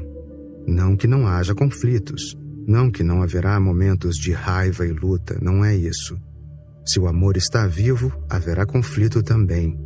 Às vezes haverá momentos de raiva também. Isso simplesmente mostra que o amor é um fenômeno vivo. Às vezes tristeza, porque onde quer que exista alegria, a tristeza fatalmente vai estar. Apenas no casamento não existe nenhuma tristeza, porque não existe felicidade também. Um simplesmente tolera o outro. É um arranjo, é um fenômeno arranjado. Quando você realmente se joga na vida, a raiva também aparece. Mas quando você ama uma pessoa, você aceita a raiva. Quando ama uma pessoa, você aceita a tristeza dela também. Às vezes você se afasta apenas para se aproximar novamente. Na verdade, há um mecanismo profundo por trás disso. Os amantes brigam para se apaixonar de novo e de novo, para que possam ter pequenas luas de mel vezes e vezes sem conta. Não tenha medo do amor. Há apenas uma coisa que se deve temer, e essa coisa é o medo. Tenha medo do medo, e nunca tenha medo de qualquer outra coisa, porque o medo paralisa. É venenoso, é suicida. Fuja, salte para longe dele. Faça o que quiser, mas não se deixe paralisar pelo medo, porque essa é uma situação negativa. Para mim, o amor não é um grande problema, porque eu olho mais longe do que você. Se você perder o amor, vai perder a meditação, e esse é o verdadeiro problema para mim. Para você pode não ser ainda um problema, porque se o medo é o problema, então para você nem mesmo o amor é ainda um problema, como pode pensar em meditação? Mas eu vejo toda a sequência da vida e como ela avança. Se perder o amor, você nunca poderá entrar em meditação, porque meditação é amor cósmico. Você não pode ignorar o amor. Muitas pessoas têm tentado, e elas estão mortas nos mosteiros. Em todo o mundo pessoas têm tentado. Por causa do medo, elas têm tentado evitar o amor completamente, e continuam tentando encontrar um atalho que as leve diretamente do medo para a meditação. Isso é o que os monges têm feito ao longo dos séculos. Cristãos, hindus e budistas, todos os monges têm feito isso. Eles têm tentado contornar o amor completamente. A oração deles é falsa, não tem vida. A oração deles não será ouvida em nenhum lugar, e o cosmos não vai atender a essa oração. Eles estão tentando enganar todo o cosmos. Não, a pessoa tem que passar pelo amor. Do medo, passe para o amor. Do amor você vai passar para a devoção, para o estado de meditação, e desse estado surge o destemor. Sem amor, medo. Com amor, destemor. E o destemor final é meditação, porque a partir daí, nem mesmo a morte é temida. A partir daí, a morte não existe. Você está tão profundamente em sintonia com a existência, como pode existir medo? Então, por favor, não fique obcecado com o medo. Basta saltar para fora dele e fazer um movimento na direção do amor. E não espere, porque ninguém está interessado em você. Se você esperar, pode continuar esperando indefinidamente. Isto é o que eu observo. Você não pode se desviar do amor. Você vai estar se suicidando. Mas o amor pode se desviar de você se ficar simplesmente à espera. Mexa-se. O amor deve ser apaixonado, vivo, vital. Só então você vai atrair alguém na sua direção. Morto, quem se importa com você? Morto, as pessoas gostariam de se livrar de você. Morto, você se torna um fenômeno enfadonho, um tédio. A toda a sua volta, você carrega tanta poeira de tédio que qualquer um que se aproxime vai achar que é um azar tê-lo conhecido. Seja amoroso, vital, destemido e mexa-se. A vida tem muito para dar a você se não tiver medo. E o amor tem mais a lhe dar do que a vida, porque o amor é o próprio centro desta vida. E a partir desse centro você pode passar para outra margem. Eu chamo isso de os 3 passos: vida, amor e luz. A vida já está aqui. O amor você tem que atingir. Você pode perder, porque ele não é dado a você. É preciso cultivá-lo. A vida é um fenômeno. Você já está vivo. Então, a evolução natural para. O amor você tem de encontrar. Claro que existem perigos, riscos, mas todos o tornam mais bonito. Você tem que encontrar o amor e, quando encontrar o amor, só então poderá encontrar a luz. Então o espírito de devoção, de meditação surge. Isso acontece com muitas pessoas que amam, mas as pessoas que amam são muito raras. Quando sentem um amor profundo, de repente caem num estado meditativo. Apenas sentados ao lado um do outro em silêncio, segurando a mão um do outro, ou deitados juntos numa praia, de repente os amantes sentem uma vontade, um desejo de ir além. Portanto, não preste muita atenção ao medo, porque isso é perigoso. Se prestar muita atenção ao medo, você o estará alimentando e ele vai crescer. Vire as costas para o medo e avance na direção do amor. 5. Encontre um caminho para o destemor. Ideias e meditações. Alguns trechos deste capítulo são propositalmente repetições de trechos já mencionados em capítulos anteriores. O medo só existe no mecanismo da mente. Você vai ter que aprender a se separar desse mecanismo. Ficamos tão identificados com esse mecanismo que nos esquecemos completamente de manter essa distância. É apenas a mente, e a mente nada mais é que todos os condicionamentos dados a você pelos outros. Basta começar a observar um pouco. Por exemplo, você vê uma rosa e imediatamente diz: "É linda." Analise, observe. De quem são as palavras que você está repetindo? Essa é a sua experiência aqui e agora, neste momento? Essa afirmação de que a flor é bela? É realmente a sua experiência agora, ou você está apenas repetindo as palavras de alguém que ouviu na infância ou que leu num livro? Um professor, um pai, um amigo. Basta lembrar e você vai se surpreender com o que encontrar. Se olhar profundamente, conseguirá descobrir. Sim, foi uma pessoa em particular que disse isso pela primeira vez. Olhe, que linda flor. Isso se tornou parte da sua programação. E desde então você vem repetindo isso. E quanto mais você repete, mais arraigado isso fica. Agora é quase como a gravação de uma fita. Você vê a flor, o estímulo vem e imediatamente a resposta lhe ocorre e a fita começa a tocar. Ela diz: "Que linda!" Não é você que está dizendo que é linda. Você não consegue nem ver a flor, porque a programação entra na frente. O medo também não vem do seu ser. Veja-o, analise-o, mergulhe nele, e você ficará surpreso ao descobrir quem o ensinou. Foi alguém na sua infância que fez você ficar com medo do amor, medo de estranhos, medo do desconhecido, daí essas vozes. E você será capaz de descobrir de quem são essas vozes. Da sua mãe, do seu pai. E eu não estou dizendo que eles estavam errados. Na época em que disseram, essas afirmações eram relevantes. Mas agora são irrelevantes. Você cresceu. Agora esses programas não têm mais a ver. Esses programas são apenas ressaca do passado. Mas eles continuam, porque a mente não sabe apagá-los, a menos que você fique muito consciente e apague-os você mesmo. A mente não pode apagar seus programas automaticamente. A mente só sabe ser programada. Não tem capacidade para se desprogramar. Esse é um dos problemas mais básicos que se pode encontrar. E é nisso que consiste o meu trabalho, ajudar você a tomar consciência da programação, de modo que possa fazer a separação e ver que você não é o programa. Então, quando a distância for grande o suficiente, você será capaz de apagar vários programas que se tornaram simplesmente obsoletos, que não fazem mais sentido, mas serão desenvolvidos e levados para a morte se você não se separar deles.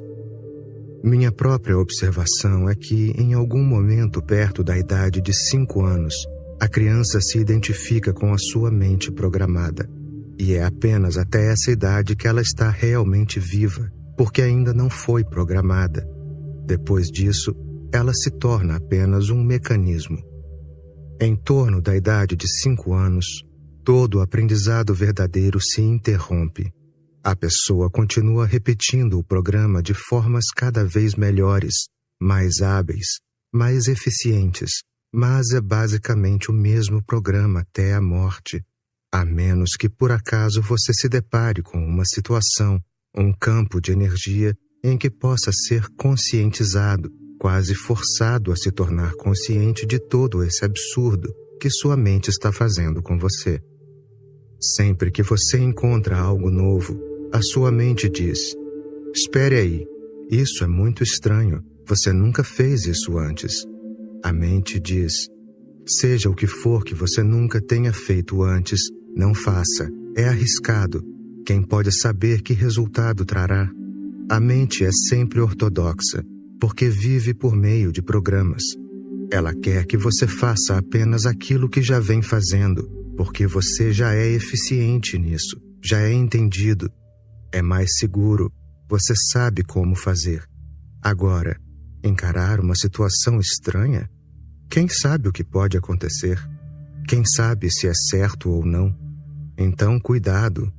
A mente diz: siga o antigo programa e continue a viver como sempre viveu até agora. Continue com a mesma rotina e haverá menos possibilidade de errar. A mente quer evitar erros e a vida não quer evitar erros. Ela quer passar por eles, para que muito mais possa ser aprendido, porque nós aprendemos apenas por tentativa e erro. Se pararmos de cometer erros, paramos de aprender também. E a minha experiência é que as pessoas que param de aprender ficam neuróticas. A neurose é uma espécie de não aprendizagem. A pessoa fica com medo de aprender mais. Então começa a seguir a mesma rotina. Ela está cansada, entediada, mas continua seguindo a mesma rotina, porque já se acostumou a ela. Ela é familiar, é conhecida. Se o medo surge, isso é simplesmente um sinal de que algo está indo contra o programa que você seguiu até agora. Você entrou numa situação em que vai ter de começar a aprender novamente. Isso significa que terá que largar a sua neurose. Isso significa que tudo o que você fez desde a infância até agora, a partir da idade dos 5 anos até agora, tem de ser lentamente apagado e abandonado, de modo que você se torne criança novamente e comece a partir de onde o processo de aprendizagem parou. Se você se aprofundar na meditação, ou o medo ou o amor vão se tornar a porta. Se a morte tem sido reprimida, então o medo será a porta. Se o sexo tem sido reprimido, então o amor será a porta. Por exemplo, nas civilizações orientais, em que o sexo foi reprimido, e ainda é, a primeira coisa que a mente enfrenta na meditação é um aumento profundo da energia sexual, pois ao entrar em meditação, tudo o que é reprimido vem à tona. Se você não tem nenhuma repressão sexual, o medo vai vir à tona. A coisa mais reprimida e considerada tabu na maioria das culturas ocidentais é a morte. Então você tem que ficar profundamente relaxado para permiti-la. Depois que o medo é permitido, logo se tornará morte. Você terá que passar por um momento de morte. Depois que sexo e a morte não são mais tabu, a pessoa fica livre. Esses são os 2 truques para escravizar a humanidade. Depois que nenhum dos 2 existir mais, você é só liberdade. Não que você fique livre, você é a liberdade. Sem fugir. Você vai fugir das pessoas se estiver carregando algo falso dentro de você. Não vai permitir que ninguém seja amigável ou tenha intimidade com você, porque na intimidade o perigo é que o outro possa ser capaz de ver algo que estranhos não podem. Você vai manter as pessoas à distância, vai correr para ficar longe das pessoas. Você terá apenas relações formais, mas na verdade não vai se relacionar, porque se relacionar significa se expor. Por isso seus chamados santos fugiam para mosteiros. Era por medo. Se eles estivessem no mercado, em meio a outras pessoas, seriam pegos. Elas descobririam que estão enganando, que estão ludibriando, que são hipócritas. Nos mosteiros, eles podem manter a sua hipocrisia e ninguém nunca vai ser capaz de detectá-la. E além disso, existem outros hipócritas lá. Eles podem manter sua conspiração juntos com mais facilidade do que se cada hipócrita se mantivesse sozinho. Os mosteiros foram criados para os escapistas, mas você pode viver até mesmo no mundo de uma forma monástica, mantendo as pessoas sempre a uma certa distância, não permitindo que ninguém tenha acesso ao seu ser interior, não se abrindo, nunca permitindo que qualquer pessoa dê uma espiada para ver quem você é, nunca olhando nos olhos das pessoas, evitando os olhos delas, só olhando para os lados, e sempre com pressa, de modo que todo mundo saiba que você está tão ocupado que não tem nenhum instante para dizer olá, para dar a mão a alguém, para se sentar com alguém informalmente. Você está muito ocupado, está sempre em movimento. Você não vai permitir a intimidade nem mesmo com aqueles que estão perto de você. Marido, esposa, filho. Com eles você também vai ter uma relação formal, uma relação institucional. Autoconsciência ou autopercepção? Temos dois termos que são muito diferentes, mas que, à primeira vista, parecem muito semelhantes. Um deles é a autoconsciência, o outro é a autopercepção. Linguisticamente, o significado pode parecer o mesmo, mas, do ponto de vista existencial, há uma grande diferença. A autoconsciência é uma doença. A ênfase recai sobre o eu. Você fica autoconsciente somente quando está nervoso, com medo. Se de repente você tem que fazer uma entrevista, fica constrangido, ou se de repente pedirem que você faça um discurso num palco, fica inibido. Ficar de frente para tantas pessoas, todas olhando para você, cria um grande temor dentro de você. Dizem que a mente funciona do momento em que você nasce até o dia em que sobe num palco para falar. Então ela para. De repente você tem um branco. De repente, todos os pensamentos desaparecem. Esses são os únicos momentos em que você conhece o não-pensamento. Mas você não aproveita, porque está com muito medo, tremendo e suando. Isso é autoconsciência. Na autoconsciência, a consciência não é importante. O ego é importante. É por isso que você está tremendo. Você quer passar uma certa imagem e agora está com medo de não conseguir controlá-la. Diante de tantas pessoas, você fica com medo de que algo dê errado, que você se exponha, que não seja tão inteligente, que não seja a pessoa que finge ser, que fique quase nu diante dos olhos que o estão fitando como raios-x. Você fica muito preocupado com o ego, em como proteger o seu ego. Isso é uma espécie de doença. A autopercepção é totalmente diferente. Não tem nada a ver com o ego. Você tem dois eus. Um deles é o falso, o ego, que é apenas uma crença. Se olhar profundamente dentro dele, você não vai encontrar nada em lugar nenhum.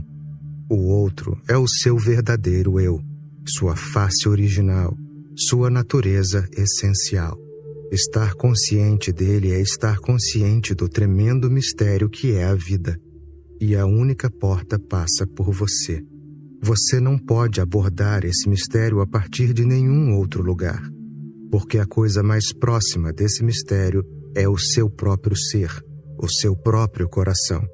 Você tem que entrar a partir dali.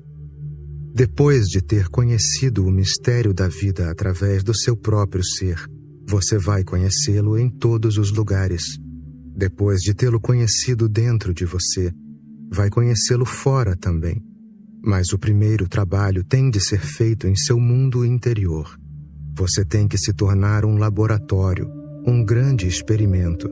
Você é a experiência, você é o instrumento do experimento, o laboratório, tudo, porque dentro de você não há mais ninguém, mais nada. Você é tudo, o experimentador, o que é experimentado e o experimento.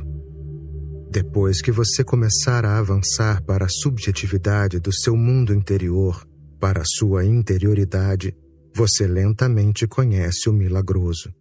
E conhecer o miraculoso é conhecer o que vale a pena. Do contrário, você vai apenas acumular conhecimento, que é inútil, que é simplesmente lixo. Com medo de ser silencioso. As pessoas falam o tempo todo. Blá, blá, blá, blá. E a razão pela qual falam é que tem medo de ficar em silêncio. Tem medo de ver a verdade, tem medo de ver o seu vazio absoluto, tem medo de se expor, tem medo de olhar profundamente para o outro. A conversa contínua as mantém na superfície, ocupadas, envolvidas. Ao segurar a mão da sua mulher ou do seu homem, por que não se sentar em silêncio? Por que não fechar os olhos e sentir? Sinta a presença do outro.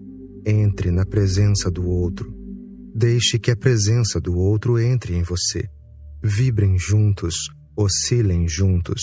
Se de repente uma grande energia possuir vocês, dancem juntos, e vocês vão chegar a picos orgásmicos de alegria como nunca conheceram antes. Esses picos orgásmicos não têm nada a ver com sexo. Na verdade, eles têm muito a ver com silêncio.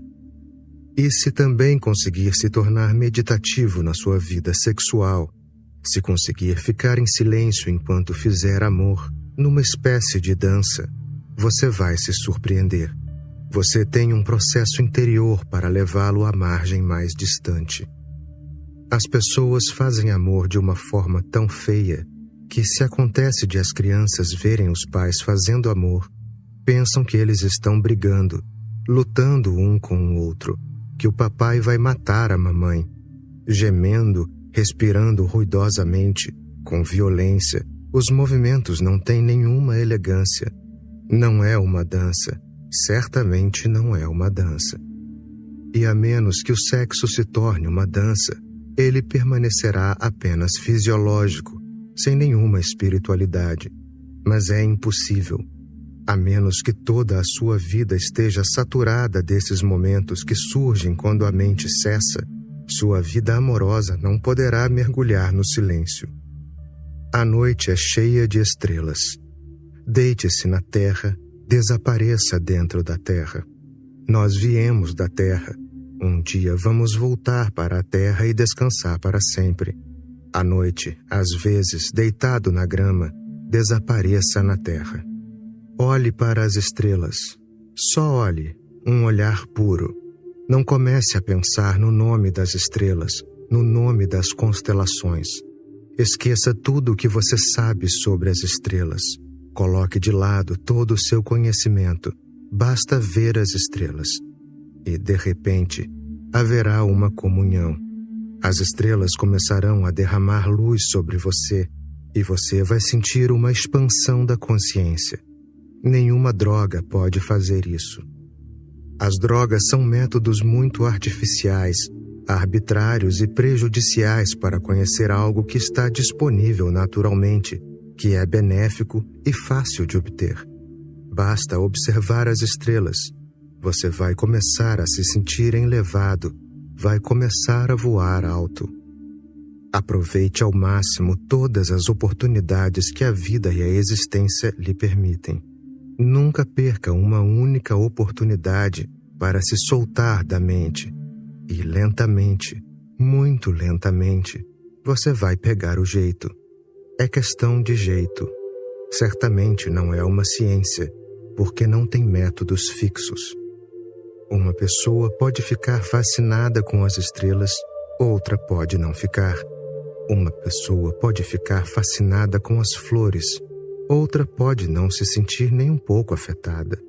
As pessoas são tão diferentes que não há como determinar isso de uma forma científica. Não é uma ciência, nem sequer é uma arte, porque uma arte pode ser ensinada. Por isso, eu insisto na palavra jeito. É uma questão de jeito. É preciso aprender isso fazendo algumas experiências com você mesmo. Seja o que for que o assuste, encare de frente. Seja o que for que o assuste, encare de frente. Basta colocar de lado todas as medidas de segurança, todas as proteções. Apenas se jogue. Toda a vida pertence ao jogador, e toda a mente se tornou um homem de negócios. Calcula, pensa em ganhos e perdas, sem nunca correr riscos, e o risco é necessário. A vida se apresenta para aqueles que arriscam, que vivem perigosamente, quase à beira da morte. Essa era a atração que exercia no passado a profissão de soldado, de guerreiro.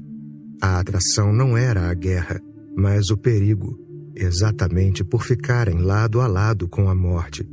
Isso dá a você uma cristalização, e chega um momento em que não resta nenhum medo. Basta imaginar um ponto em que não haja nenhum medo em você. Isso é liberdade, o que os hindus chamam de moksha, liberdade absoluta. O medo é uma escravidão. Não há outra escravidão que não seja o medo. O medo é a prisão. Ninguém está prendendo você. É o seu próprio medo. E você continua se escondendo atrás das paredes. Você ficou aleijado e não pode sair em campo aberto. Seus olhos ficaram cegos porque você viveu muito tempo na escuridão. Então, sempre que sai ao encontro da luz, ela o ofusca. Sempre que chega perto do medo, você está perto da porta. O medo é simbólico. Ele diz: agora fique atento e não entre aqui. A morte é aqui, mas a morte é a porta para a iluminação, para tudo o que é belo e verdadeiro. Aprenda a morrer, que é a única maneira de conseguirmos uma vida mais e mais abundante. A vida só surge no risco, no perigo. Quando o perigo está ali ao seu redor, algo em você se cristaliza, pois esse perigo muda você. O perigo cria uma situação em que você tem que se tornar uno. Você não pode continuar pensando, tem que suspender o pensamento. Você já observou que, quando de repente nos deparamos com uma cobra na estrada, o pensamento para? Imediatamente o pensamento se interrompe, a mente fica vazia, porque a situação é tão perigosa que você não pode se dar ao luxo de pensar. O pensamento requer tempo, e a cobra está lá e não vai esperar. Ela pode dar o bote. Então você tem que fazer algo sem pensar. Tem que se mover sem a mente. Você dá um salto para trás. Não que você decida saltar. Você salta sem nenhuma decisão por parte da mente. Depois de ter dado o salto, a mente volta e você começa a pensar em muitas coisas. Pode esquecer que o salto aconteceu a partir da meditação, que foi espontâneo. Sempre que há perigo, o pensamento para. Pensar é um luxo. Quando as pessoas ficam muito seguras, elas pensam muito. Um burburinho sem nenhum valor, muito barulho por nada. Essa conversa interna torna-se uma barreira em todos os sentidos. Ela se torna um peso morto. Não permite que você veja, não permite que ouça, não permite que viva, não permite que ame. O medo mata as pessoas antes da morte. Um homem morre 1001 vezes antes da morte. A morte real é bonita.